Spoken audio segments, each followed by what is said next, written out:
بسم اللہ الرحمن الرحیم نحمدہ ونصلی علی رسولہ الکریم۔ پوری قوم جانتی ہے کہ آج قومی اسمبلی میں عدم اعتماد کی تحریک جعلی وزیر اعظم کے خلاف ایجنڈے پر تھی، لیکن ایجنڈے کو مکمل نظر انداز کر کے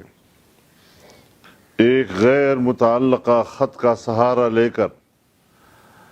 انہوں نے عدم اعتماد کی تحریک کو مسترد کرنے کی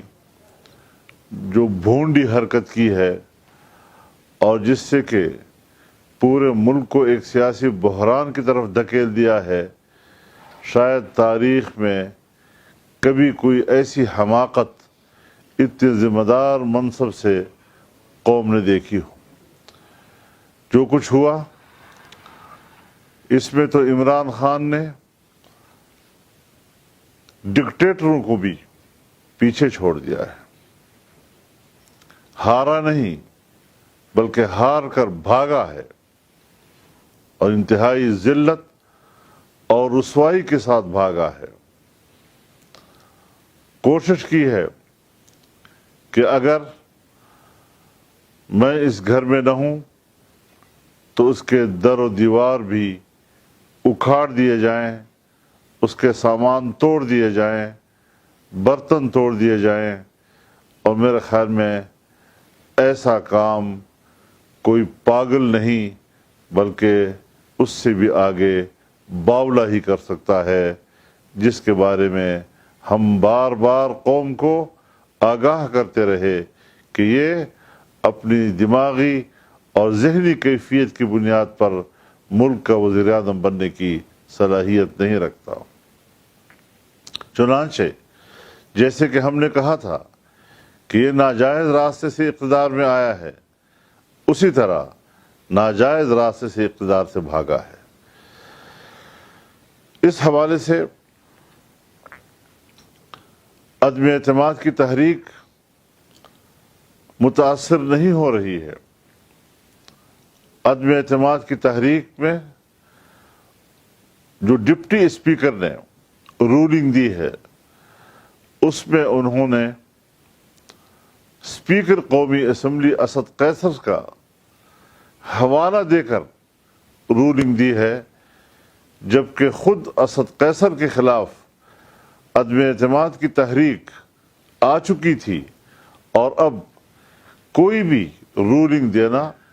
یا اس حوالے سے کوئی فیصلہ دینا وہ اس کے مجاز نہیں رہے تھے، اس کا اختیار سلب ہو چکا تھا، لہذا ان کا حوالہ دے کر رولنگ دینا یہ بذات خود ایک غیر آئینی عمل ہے، جس کی وجہ سے ہمارا موقف یہ ہے کہ تحریک عدم اعتماد اپنی جگہ پر قائم ہے۔ جب عدم اعتماد کی تحریک اپنی جگہ پر قائم ہوگی تو پھر عمران خان کو بھی بحیثیت وزیر اعظم کے اسمبلیاں توڑنے کی سفارش کرنے کا اختیار نہیں ہوگا، اور اس نے جو اسمبلی تحلیل کرنے کی سفارش کی ہے یہ غیر آئینی ہے۔ صدر نے اگر اس کی سفارش پر اسمبلی تحلیل کرنے کا فیصلہ کیا ہے تو یہ غیر آئینی ہے۔ انہوں نے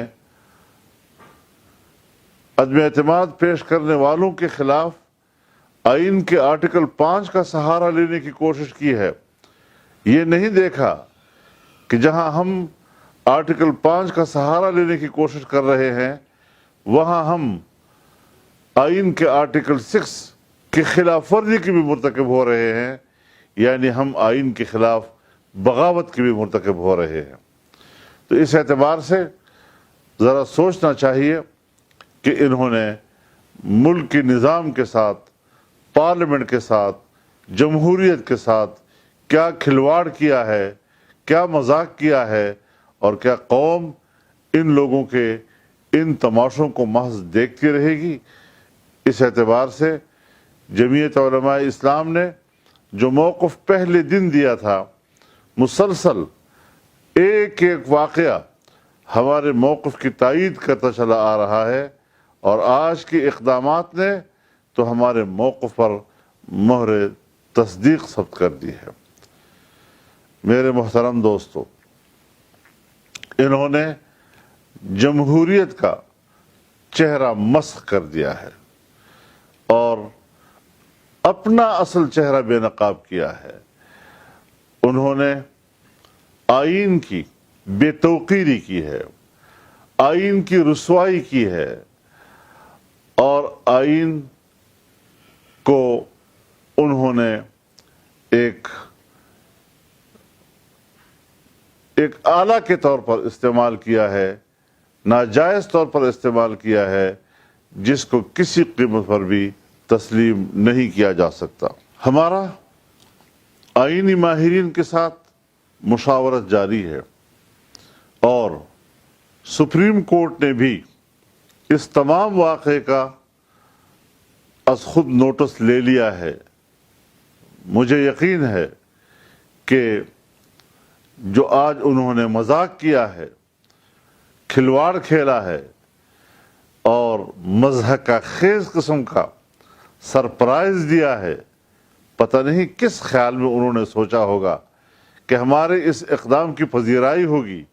ہمارے کارکن کی محلے کوچے میں عزت بڑھے گی۔ اس نے نہیں سوچا کہ انہوں نے اپنے ہی کارکنوں کو مایوس کیا، محلے کوچے میں ان کو رسوائی کی طرف دھکیلا، اور آج وہ محلے کے ایک ایک آدمی کے زبان پر مذاق بن گئے ہیں۔ ہمارا مشاورت کا عمل جاری ہے، اور اگلے اقدامات بھی ہم مشترکہ رائے عمل کے ساتھ کریں گے۔ نئے الیکشن کرانا، یہ تو ہمارا روز اول سے مطالبہ رہا ہے کہ فوراً انتخابات کرائے جائیں، لیکن ہم نے پھر بھی یہ کوشش کی کہ جو کچھ بھی آگے ہوتا رہے وہ ملک کی آئین کے دائرے کے اندر ہوتا رہے، اداروں کے احترام اور ان کے کردار کو مد نظر رکھتے ہوئے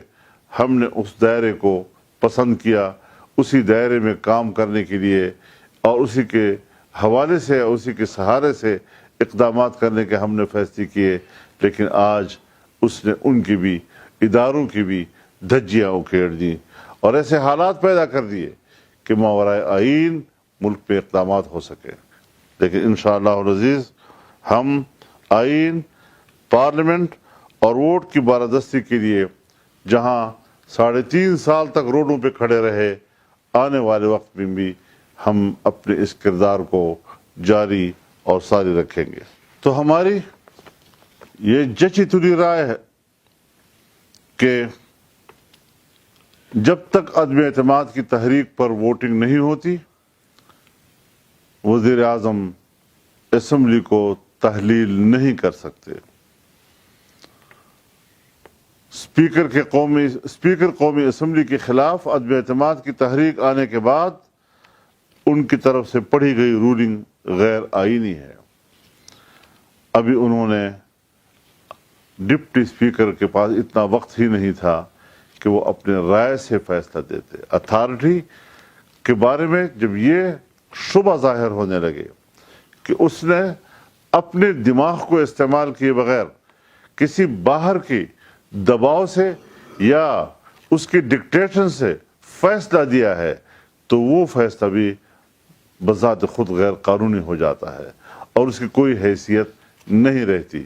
ظاہر ہے کہ آج ڈپٹی اسپیکر نے جس انداز، جس لب و لہجے اور جس جذباتیت کے ساتھ فیصلہ دیا، جیسے کہ وہ ایک فریق ہوں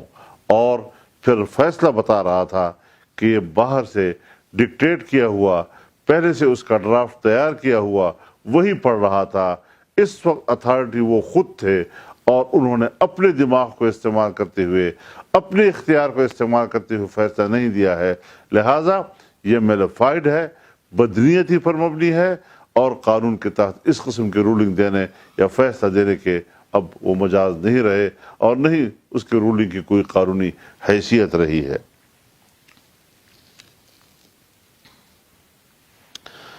تو یہ ہے ہماری وہ رائے، اور انشاءاللہ ناجائز حکومت کے خلاف